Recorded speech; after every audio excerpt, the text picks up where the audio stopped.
celebration in Bengaluru. கடந்த 2 மாசத்துல மட்டும் கிட்டத்தட்ட 3 துயர சம்பவங்கள் நடந்திருக்கு. இந்தியாவில் என்னதான் நடக்குது? ஜம்மு அண்ட் காஷ்மீரில் நடந்த பகல்காம் அட்டாக், பாகிஸ்தான் தீவிரவாதிகளால் சுற்றுலா சென்ற பயணிகள் கிட்டத்தட்ட பல பேர் சுட்டு கொல்லப்பட்டாங்க.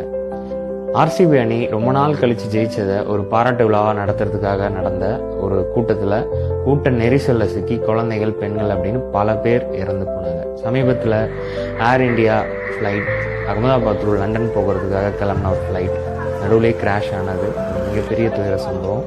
கிட்டத்தட்ட ஒரு 250 பேர் அந்த சம்பவத்தினால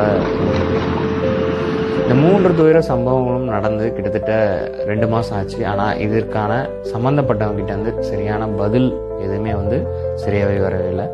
இந்த சம்பவங்களுக்கெல்லாம் யார் அக்கௌண்டபிலிட்டி அப்படின்றது ஒரு மிகப்பெரிய கேள்விக்குறி தான்.